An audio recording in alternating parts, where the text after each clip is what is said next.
Previously on the history of Al-Andalus.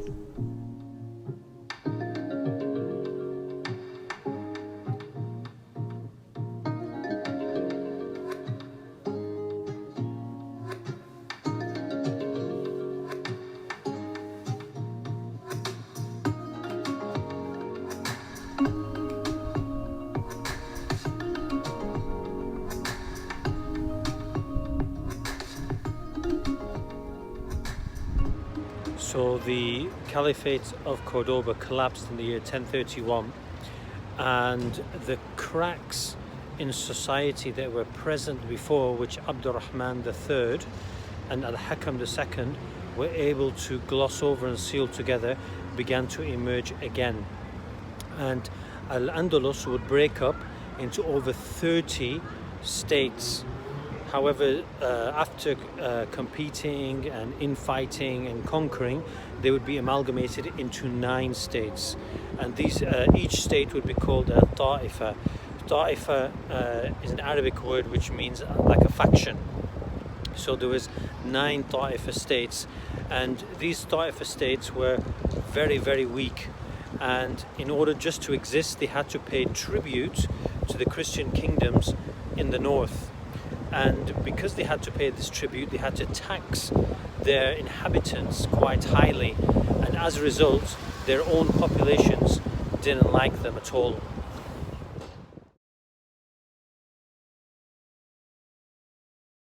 So the types of Taifas that emerged were Arab Taifas, old Berber Taifas, i.e. Berbers who'd been around for ages, new Berber Taifas, so Berbers who had just come across. So these were the people who came across for Al-Mansur, Al-Hajib. And the last type of Taifa was a Saqaliba Taifa. Now, the Saqaliba people were actually Slavic slaves who were brought from Eastern Europe to work in Al-Andalus, but they'd gained their freedom, and eventually they started ruling the Taifa of Valencia. However, these Saqaliba were eunuchs, so as you can imagine, their Taifa didn't last very long at all.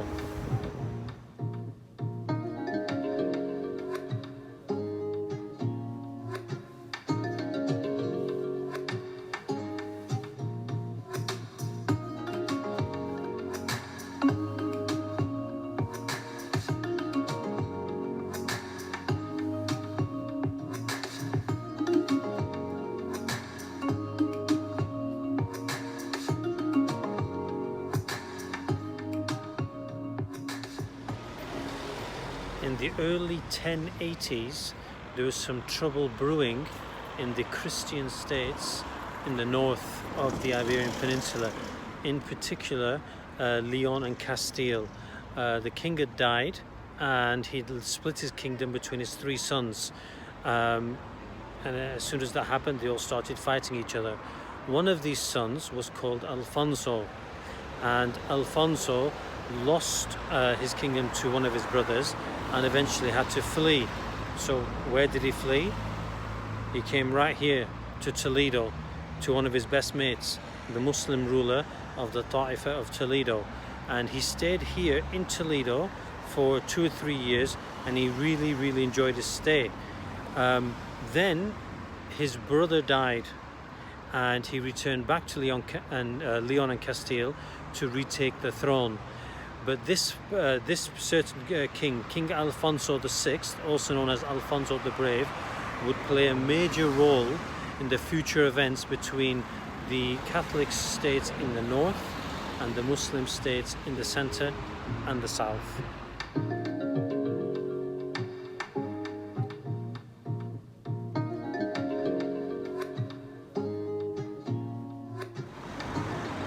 Having regained his throne back in Leon and Castile, Alfonso then came to the help of the person who'd helped him. So the leader of the Taifa of Toledo was in trouble, internally and externally.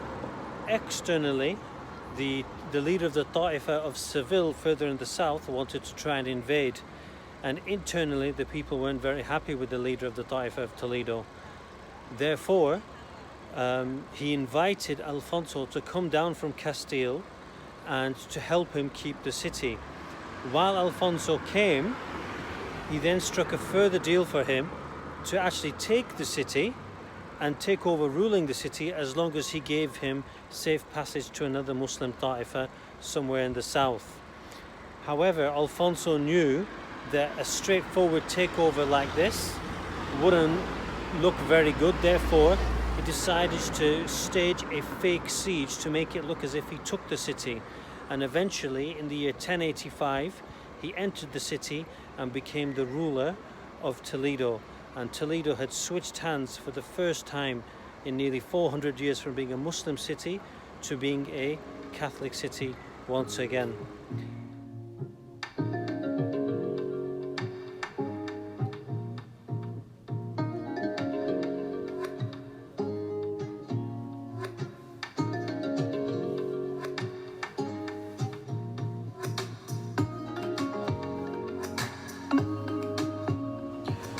When Alfonso took the city of Toledo, he declared himself the emperor of the two faiths, and he was quite tolerant of the Muslims, at least initially. And he enjoyed the cosmopolitan nature of Toledo, and he also enjoyed Arabic culture. And the whole story of the retaking of Toledo by Alfonso really challenges the Catholic Reconquista narrative, and quite often the changing of one city from one ruler of one faith to another ruler of another faith often reflected power politics and the ambitions and interests of the rulers at the time, rather than happening under the banner of theological justifications.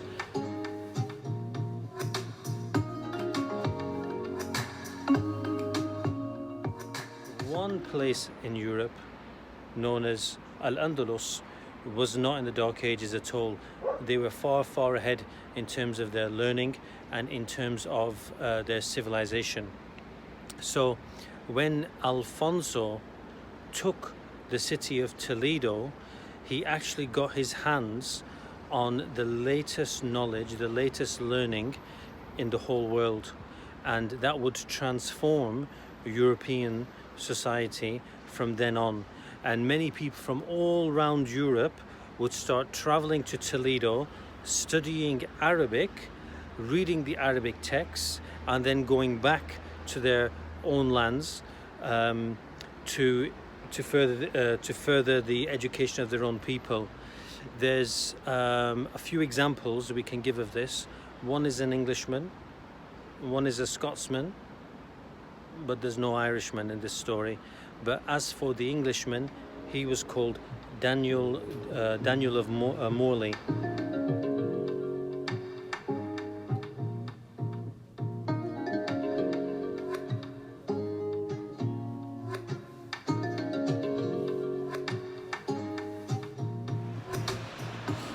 The Irishman was too busy trying to kick the Englishman off the island of Ireland. But as for the Scotsman, he was called Michael Scott.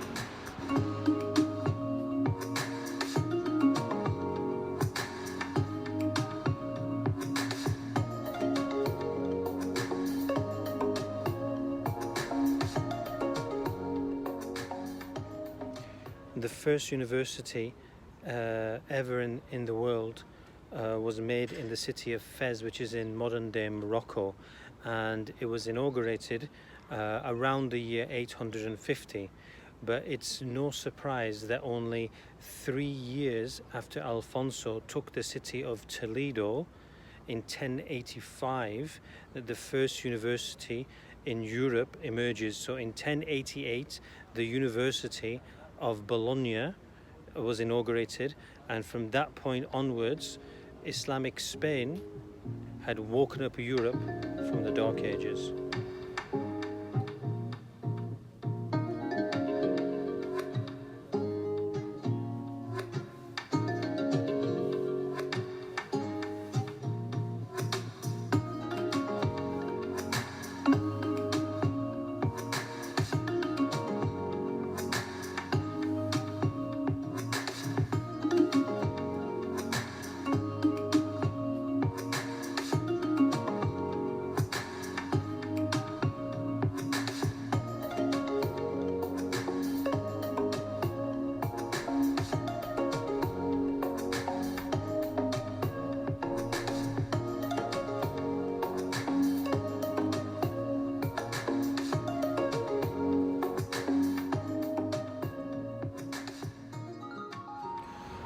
Now that Alfonso had taken the city of Toledo, a new phenomenon had emerged for the Muslims in Al-Andalus, and that was that Muslims were now being ruled by a non-Muslim, and the Muslims who were living in Christian kingdoms would now be called Mudihar, spelled Mudijar in English but pronounced Mudihar.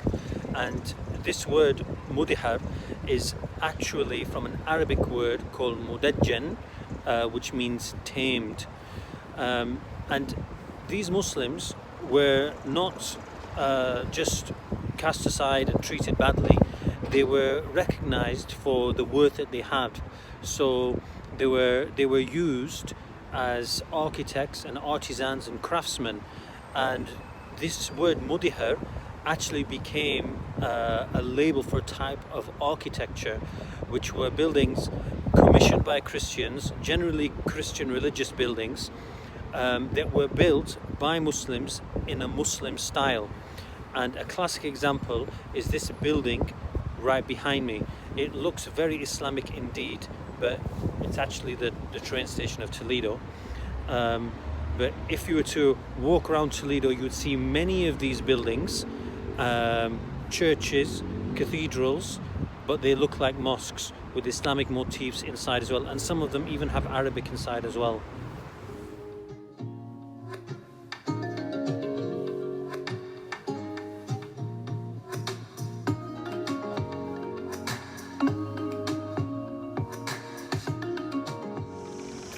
When Alfonso took the Taifa of Toledo, he'd actually taken the biggest and the most powerful Taifa in the whole of Al-Andalus. Therefore, all the other Taifa leaders started to get worried.